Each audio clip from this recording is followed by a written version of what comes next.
Matters, the economic collapse, always does these great list articles. This one is good, especially if you're a newbie to the broadcast or if you're spreading this broadcast to new listeners, people who haven't heard this before. It is the 10 things every American should know about the Federal Reserve, then kind of that Woody Allen asterisk, but we're afraid to ask or never knew or we're busy watching the football game and never asked. So here's that list now. I'll read all 10. The Federal Reserve System is a privately owned banking cartel. The truth is the privately owned central bank is owned by the banks that are members of the Federal Reserve System. We do not know how much of the system each bank owns because that has never been disclosed to the American people. No right to know. Number 2, the Federal Reserve System is a perpetual debt machine. You probably heard about that too, how every dollar issued comes back to the Federal Reserve in the form of interest. But there's some interesting quotes in here I've never heard, maybe you've never heard them, from Thomas Edison, of all people, back in the early part of the 20th century. He was in the New York Times at the time saying, that is to say, under the old way, anytime we wish we could add to the national wealth, we are compelled to add to the national debt. Now, that's what Henry Ford wants to prevent. He thinks it's stupid, and so do I, that for the loan of $30 million of our own money, the people of the United States should be compelled to pay $66 million. That is what it amounts to with interest. That's double the amount of the loan and a little bit extra in interest. And he says it's bad, but somehow it's become accepted. We got used to it, didn't we?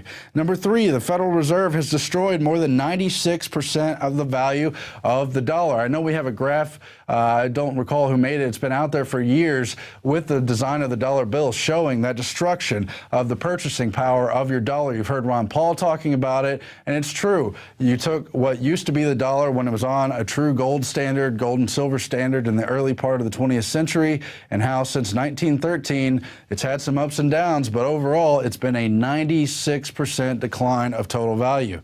Number 4, the Federal Reserve can bail out whoever it wants with no accountability.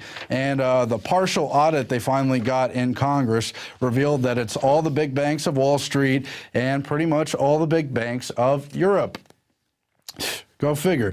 Number 5, the Federal Reserve is paying banks not to lend money. Now, what does that mean? Section 128 of the Emergency Economic Stabilization Act of 2008 allows the Federal Reserve to pay interest on excess reserves that the bank parks at the Fed. So what happened? You had no excess reserves up until that act was passed in 2008. Now you have $1.5 trillion in there. The banks are putting the money in there, gaining interest payments, collecting their own money, and not loaning it out to people, not loaning it to small businesses, not allowing any kind of economic recovery. There isn't one. Paul Craig Roberts is going to talk about that later, what a hoax that is. Number 6, the Federal Reserve creates artificial economic bubbles that are extremely damaging. Do you remember that their whole mandate for being created was that they were going to stop the fluctuations, the spikes, the bust and booms, the market crashes? They didn't do any of that. The greatest crash ever, the economic depression of the late 20s, of the 30s, was created by the Federal Reserve. It wasn't stopped by them. They contracted the money supply and some other fishy moves after they crashed Wall Street. Number 7, the Federal Reserve System is dominated by the big Wall Street banks.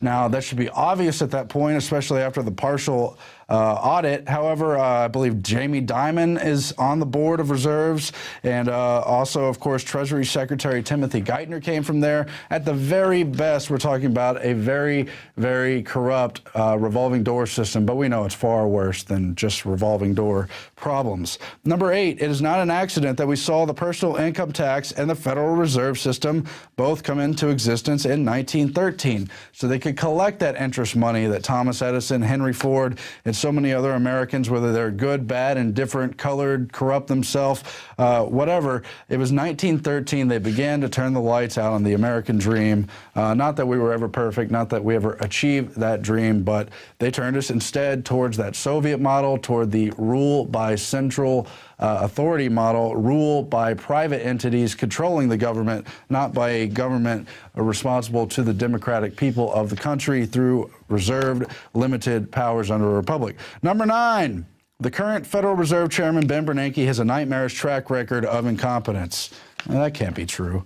Number 10, the Federal Reserve has become way too powerful. Or was it always too powerful and completely unconstitutional? Crazy. But anyway, a listener sent us an interesting dollar here, some artwork. Ron Paul's face on a dollar bill, and it says, "And the Federal Reserve." I don't know if we could show that. Hopefully we can zoom in. Interesting artwork there.